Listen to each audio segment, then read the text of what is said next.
Hello and welcome to Ninja Prep. This is Kapil Goyal, your educator and mentor for PG physics. तो अगर आप लोग UPPSC polytechnic lecturer या फिर एमपीपीएससी असिस्टेंट प्रोफेसर एग्जाम के लिए प्रिपरेशन कर रहे हैं तो आपको ये मालूम होगा कि मोस्टली आस्क्ड क्वेश्चन की सीरीज चल रही है, जिसमें मैं अलग अलग एग्जाम्स में आए हुए पीवाईक्यूज आप लोगों के साथ डिस्कस कर रहा हूं। और पीवाईक्यूज की इंपॉर्टेंस आपको पता है कि कौन से पीवाईक्यूज आपके एग्जाम में देखने को आपको मिल जाए, ये आपको भी नहीं पता। और पीवाईक्यूज जितने ज्यादा करोगे उतने ही ज्यादा आप लोगों के लिए बेटर भी रहेगा। तो इस पीवाईक्यू सीरीज में जो मोस्टली आस्क्ड क्वेश्चन की सीरीज है, इसमें 2 लेक्चर अभी तक आ चुके हैं, जिसमें सॉलिड स्टेट और न्यूक्लियर फिजिक्स हम डिस्कस कर चुके हैं। इस लेक्चर में हम इलेक्ट्रॉनिक्स के जो पीवाईक्यूज है वो डिस्कस करने वाले हैं। होपफुली ये भी पहले जो लेक्चर हुए हैं उनकी जैसे आपको काफ़ी यूजफुल रहे लगेंगे। और बाकी जो भी लोग इस वीडियो को देख रहे हैं सभी से रिक्वेस्ट रहेगी, प्लीज़ वीडियो को लाइक करें, चैनल को सब्सक्राइब जरूर करें। और आपको ये और बताना चाहूंगा कि जो एमपीपीएससी असिस्टेंट प्रोफेसर है या फिर पॉलिटेक्निक लेक्चरर, इन दोनों के लिए जो रिवीजन कोर्स है, या आप कह लीजिए कि जो practice batch plus revision course है, वो पॉलिटेक्निक वाला 1 तारीख से स्टार्ट हो रहा है। तो जिनको भी ज्वाइन करना है वो एप्लीकेशन डाउनलोड कर ले।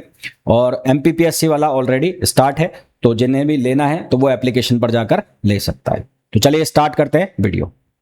हाँ जी, देखो क्वेश्चन नंबर फर्स्ट जो है उसमें बोला गया है germanium semiconductor is doped with an acceptor impurity concentration of 10 power 15 atoms per centimetre cube for the given hole mobility mu की वैल्यू हमें दी है, रेजिस्टिविटी ऑफ मटेरियल निकालना है। तो पहले हम निकालेंगे कंडक्टिविटी, और कंडक्टिविटी रेजिस्टिविटी का रेसिप्रोकल होता है। तो कंडक्टिविटी कैसे निकालोगे? सिग्मा इक्वल टू हो जाएगा क्यू पी और म्यू। म्यू पी मतलब होल की जो हमारे पास मोबिलिटी है वो, जो कि कितनी 1800 गिवन है। और सबसे पहले यहाँ पर हमें कॉन्सेंट्रेशन जो दे रखा है वो 10 पावर 15 दिया हुआ है। कितना दिया हुआ है? 10 पावर 15। तो हमारे पास जो P है यानी कि नंबर ऑफ होल्स, वो कॉन्सेंट्रेशन के बराबर हो जाएगा। और वो कितना हो जाएगा? वो हो जाएगा 10 power 15, 10 power 15 atoms per centimetre cube. तो सिग्मा की वैल्यू निकालूंगा, क्यू की वैल्यू 1.6 इंटू 10 पावर माइनस 19, और जो P है उसकी वैल्यू हम रखेंगे 10 पावर 15, म्यू जो है उसकी वैल्यू 1800। तो 1800 ये वैल्यू रख दी। तो इसको जब हम सॉल्व करेंगे तो हमारे पास आंसर आएगा 0.288। हमें निकालनी है रेजिस्टिविटी, तो रेजिस्टिविटी होता है इक्वल्स टू 1 अपॉन सिग्मा। तो यहाँ से 0.288 1 अपॉन 0.288 करोगे तो आंसर आएगा आपके पास 3.72, जो कि ऑप्शन हो जाएगा कौन सा? सी। आप चाहो तो डायरेक्ट रेजिस्टिविटी का फॉर्मूला लगा सकते थे 1 अपॉन सिग्मा करके, तो भी आंसर आ जाता। What should be the clock frequency of 66-bit AD converter so that its maximum conversion time is 32 mu seconds? तो नंबर ऑफ बिट्स जो हमें रखी है वो कितनी दे रखी है? 6 बिट। तो यहां पर नंबर ऑफ बिट्स जो हमें गिवन है, नंबर ऑफ बिट्स गिवन है 6 बिट, और मैक्सिमम कन्वर्जन टाइम जो है वो है 32 सेकेंड्स। तो टी बराबर है टी मैक्स, ये है 32 और म्यू सेकेंड्स, ये टाइम दिया हुआ है। तो फॉर कौन सा है? एडी कन्वर्टर टाइप है, एडीसी। तो फॉर काउंटर टाइप एडीसी यानी कि एडी कन्वर्टर, टी मैक्स जो है उसकी वैल्यू होती है 2 power N upon F clock. तो टी मैक्स की जो वैल्यू है वो है 32 म्यू सेकेंड्स। तो ये हो जाएगा 32 into 10 power minus 6, 2 power N यानी कि 2 पावर 6 हो गया, और अपन को एफ निकालना है। तो 2 पावर 6 हो गया कितना? 64। तो ये हो जाएगा 1 अपॉन 2। तो ये हो जाएगा यहाँ आ जाएगा कितना? 2 पावर 6, तो ये आ जाएगा 64 का कितना हो जाएगा? 2 हो जाएगा। तो यहाँ से हमारे पास हो जाएगा 2 into 10 power 6 hertz. 2 into 10 power 6 hertz का मतलब हो गया ये हो जाएगा 2 मेगा हर्ट्ज। तो आंसर हमारे पास कितना आ जाएगा? 2 मेगा हर्ट्ज, जो कि ऑप्शन हो जाएगा कौन सा? बी। नेक्स्ट क्वेश्चन है the voltage resolution of 12 bit digital to analog converter whose output varies from minus 10 volt to 10 volt plus 10 volt. तो टोटल जो रेंज हो गई, total range of voltage -10 to 10, तो ये कितना हो गया? 20 वोल्ट हो गया। और जो लेवल हो गए 12 बिट है, तो number of level 2 power 12, 2 power n। तो नंबर ऑफ लेवल, तो ये 2 पावर 12, तो 2 पावर 12 कितना हो जाएगा? 2 पावर 12, एक मिनट रुकना भाई, 2 पावर 12 तो ये हो जाएगा 4096। हमें क्या बताना है, रेजोल्यूशन, वोल्टेज रेजोल्यूशन। तो रेजोल्यूशन जो बराबर होगा वो किसके बराबर होगा, ये बराबर होगा voltage range upon number of level, voltage range आ गई 20 और लेवल जो आ गया 4096 आ गया। तो इसको जब आप सॉल्व करोगे तो आंसर बनेगा 4.88 मिली वोल्ट, जिसको कि आप लमसम करके लिख सकते हो 5 मिली वोल्ट। तो आंसर हमारे पास कितना आ जाएगा, आंसर आ जाएगा 5 मिली वोल्ट, जो कि ऑप्शन हो जाएगा बी। नेक्स्ट है the common mode rejection ratio of a differential amplifier using N operational amplifier is 100 decibel. तो CMRR इसकी जो वैल्यू है वो 100 डेसिबल दी हुई है CMRR की। Output voltage for a differential input, output voltage जो डिफरेंशियल इनपुट के लिए दिया है आउटपुट वोल्टेज वो कितना है, 200 म्यू वोल्टेज इज 2 वोल्ट। तो आउटपुट वोल्टेज जो है, आउटपुट वोल्टेज वो है 2 वोल्ट और जो डिफरेंशियल इनपुट है वो है 200 म्यू वोल्ट। तो यहां से सबसे पहले आप गेन निकालो, तो गेन जो आएगा differential gain V naught output upon input. तो ये जो है ये है 2 और ये है 200 इंटू 10 पावर कितना हो जाएगा, -6। तो यहां से हमारे पास किसकी वैल्यू आएगी, AD की। तो ये कितनी आएगी, 10 पावर 4। तो ये वैल्यू कितनी बचेगी, 10 पावर 4 बचेगी AD की। अब CMRR को यदि मैं डेसिबल में लिखता हूं, तो CMRR को यदि मैं डेसिबल में लिखता हूं, डेसिबल में इसको कैसे लिखते हैं, 20 log AD अपॉन A, है ना। तो हमें क्या पूछा है, common mode rejection ratio, the output voltage for a differential input is, common mode gain पूछा है ना। तो कॉमन मोड गेन का मतलब हो गया ACM, कॉमन मोड गेन। तो जो डेसिबल में हमें CMRR दिया हुआ है 100 डेसिबल दिया हुआ, तो 100 डेसिबल हो गया, ये 20 हो गया। यहां log AD की वैल्यू रखें, तो ये इसको मैंने एक बार लिख दिया AD अपॉन ACM। तो ये हमारे पास क्या बनेगा, 5। तो log AD अपॉन ACM ये क्या बन जाएगा, 5। और ये 10 बेस पे होता है, तो इसको अगर हम एंटी लॉग ले तो AD अपॉन ACM ये हो जाएगा 10 पावर 5। कितना हो जाएगा, 10 पावर 5। AD जो है उसकी वैल्यू आई है 10 पावर 4 और ये आया है ACM और ये आया है 10 पावर 5। तो यहां से हमारे पास ACM जो आएगा उसकी वैल्यू आएगी 0.1। क्या वैल्यू आएगी, 0.1, जो कि आंसर कौन सा हो जाएगा, बी हो जाएगा। Next, under normal operating condition the gate terminal of an N channel junction field effective transistor JFET and N channel metal oxide semiconductor field effective transistor in enhancement mode is, enhancement mode में किस तरह से होगा। तो N channel JFET की बात करें, N channel JFET, तो N चैनल JFET का मतलब है VGS की वैल्यू जो है वो लेस देन 0 होगी। N चैनल JFET की अगर मैं बात करूं, N चैनल JFET, तो इसमें VGS जो है वो लेस देन 0 होगा, मतलब जो गेट चैनल जंक्शन है वो रिवर्स बायस होगा। तो गेट चैनल जंक्शन है वो रिवर्स बायस होगा, तो गेट नेगेटिव होगा with respect to source, gate is negative with respect to source. और दूसरा कौन सा है, N channel enhancement metal oxide, तो N channel enhancement MOSFET, N channel MOSFET, अगर एनहेंसमेंट मॉसफेट की बात करें N चैनल, ये ई मॉसफेट का मतलब है एनहेंसमेंट मॉसफेट। तो यहां पर कौन सा चैनल क्रिएट होगा, इन्वर्टेड चैनल क्रिएट होगा, इन्वर्जन। तो इन्वर्जन चैनल केवल और केवल तभी क्रिएट होगा जब VGS की वैल्यू जो है वो VT से ज्यादा होगी। तो यहां पर जो गेट है वो क्या होगा, पॉजिटिव होगा, है ना। यहां पर जो गेट है वो क्या होगा, पॉजिटिव होगा।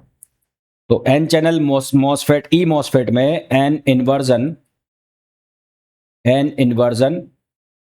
चैनल is created only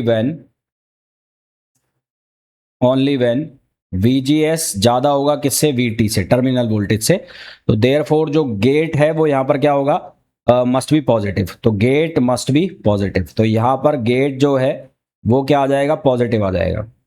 तो JFET जो है वो नेगेटिव गेट बायस्ड होगा एनहेंसमेंट मॉसफेट में और पॉजिटिव हो जाएगा। तो हमारे पास क्या आएगा, एन चैनल में तो आएगा biased with negative and positive terminal, और जो हमारे पास मॉसफेट आएगा एनहेंसमेंट मॉसफेट उसमें पॉजिटिव टर्मिनल आ जाएगा।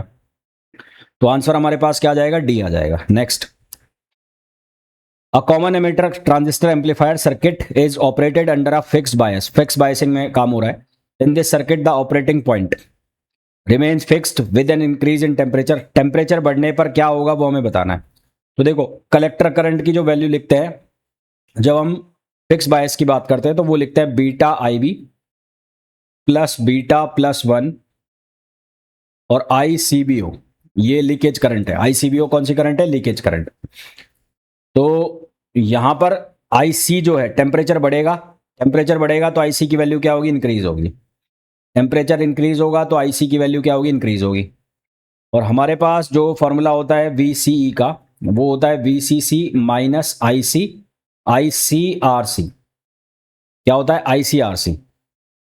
तो क्योंकि IC बढ़ रहा है, IC यहां पर बढ़ रहा है, तो जो वोल्टेज ड्रॉप है, वोल्टेज ड्रॉप कौन सा है, across register, voltage drop across register, ये क्या करेगा, इंक्रीज करेगा। तो वोल्टेज ड्रॉप अक्रॉस रजिस्टर क्या करेगा, इंक्रीज करेगा। इंक्रीज करेगा, ये वाली वैल्यू जो है इंक्रीज करेगी, तो VCE जो है उसकी वैल्यू क्या हो जाएगी, डिक्रीज हो जाएगी। VCE जो है उसकी वैल्यू डिक्रीज होएगी।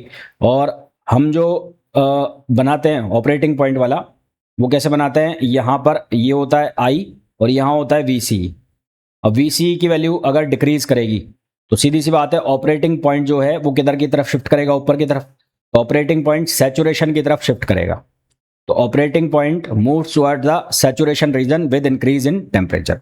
तो जो ऑपरेटिंग पॉइंट है वो किधर की तरफ शिफ्ट करना स्टार्ट कर देगा, ऊपर की तरफ, यानी कि सैचुरेशन रीजन की तरफ शिफ्ट करना स्टार्ट कर देगा। नेक्स्ट,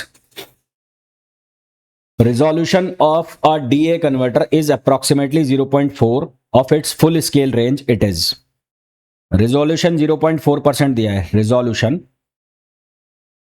resolution हमें दिया है 0.4%, तो ये हो जाएगा 0.004। और यहां पर n बिट के लिए, तो for n bit DA converter, n bit DAC, resolution का जो फॉर्मूला है वो होता है 1/2 पावर n। तो अगर मैं लिखता हूं 1/2 पावर 8, 1/2 पावर 8 का मतलब हुआ 1/2 पावर 256, और 1/256 का मतलब हुआ 1/256 का मतलब हुआ 3.9 इंटू 10 पावर -3, मतलब अप्रॉक्सीमेटली 4%। तो ये आता है अप्रॉक्सीमेटली 4%, 0.4%। तो ये किसके लिए होगा, 8 बिट कन्वर्टर के लिए बैठ रहा है। तो आंसर हमारे पास क्या आ जाएगा, 8 बिट कन्वर्टर आ जाएगा। नेक्स्ट है the speed of conversion is maximum in, conversion की स्पीड मैक्सिमम किस में होगी। तो कन्वर्जन की स्पीड मैक्सिमम, इसका जो ऑर्डर होता है वो याद रख लो आप। तो इसका ऑर्डर होता है, पैरेलल कंपैरेटर को हम कहते हैं फ्लैश टाइप, इसको हम कहते हैं फ्लैश टाइप। और जो ये है SAR, ये पहला वाला जो है SAR, ये काउंटर और ये डुअल स्लोप। तो इसका जो ऑर्डर होता है, ऑर्डर स्पीड का, वो होता है फ्लैश टाइप। फ्लैश टाइप का मतलब हो गया पैरेलल वाला।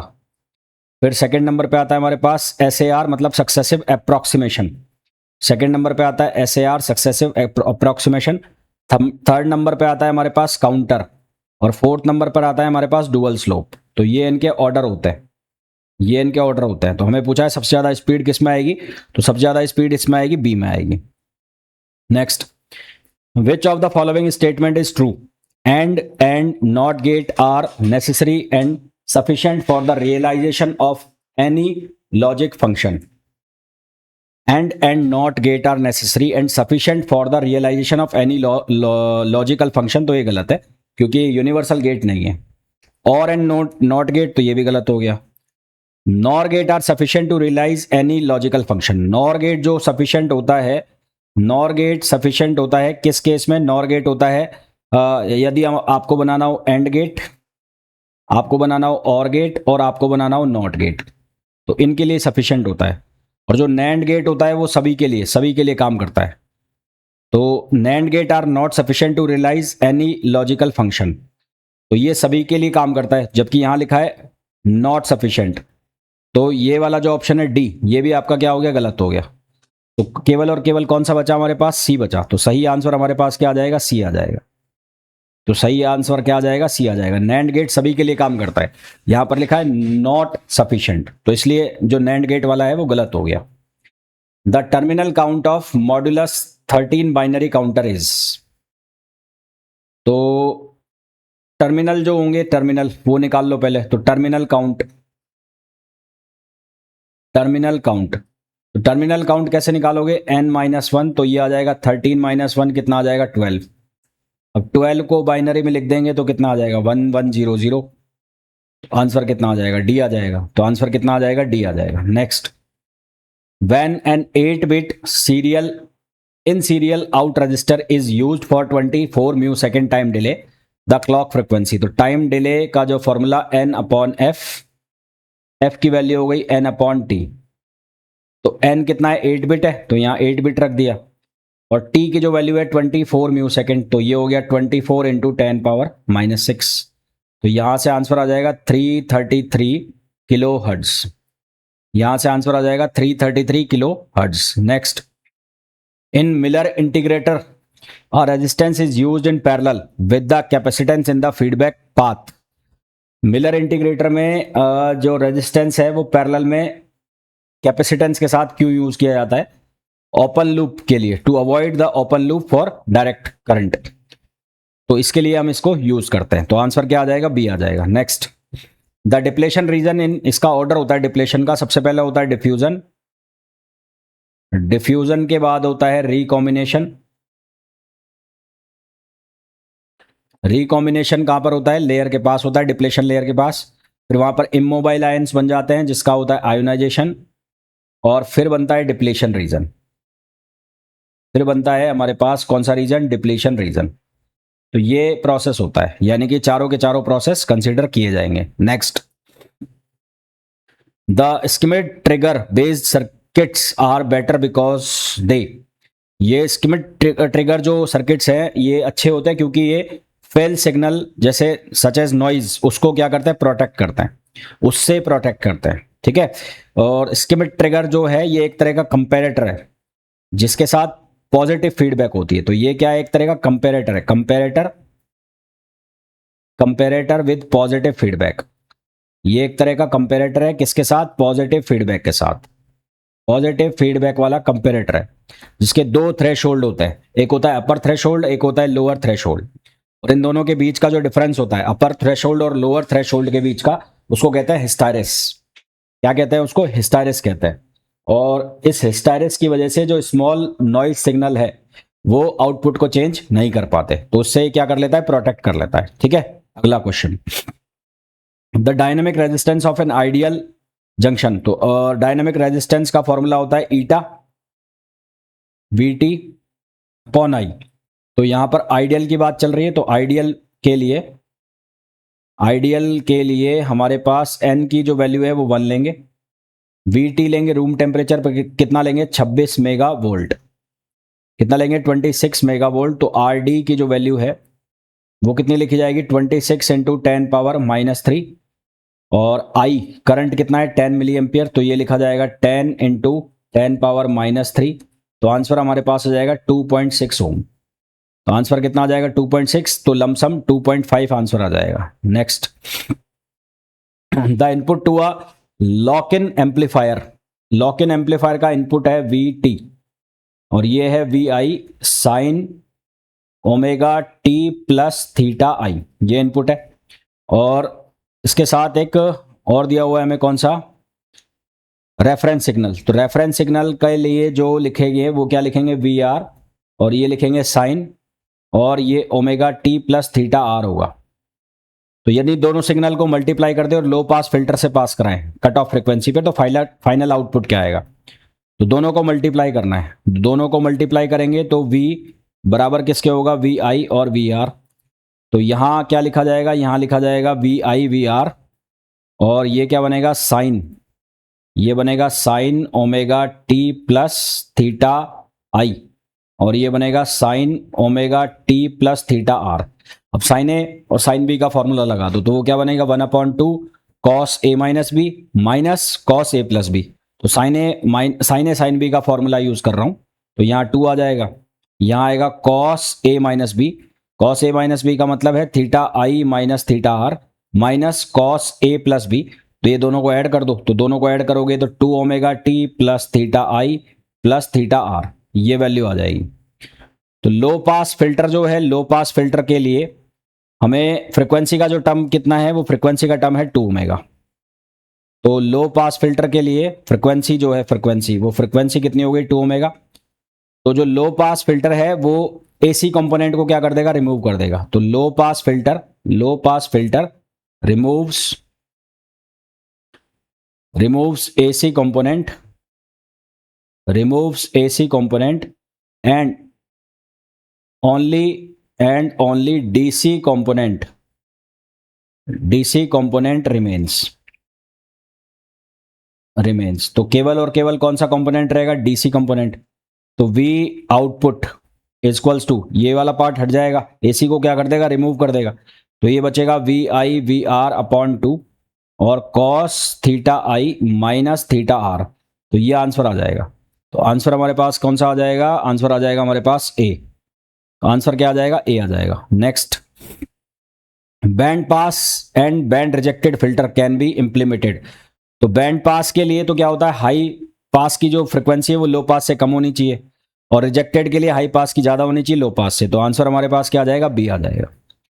तो आई होप जितने भी क्वेश्चंस मैंने आपको कराए हैं वो बहुत अच्छे से आपको समझ आ गए होंगे। फिर भी आपको कोई डाउट है तो आप पूछ सकते हैं। मिलते हैं नेक्स्ट वीडियो में। Till then thank you, bye bye.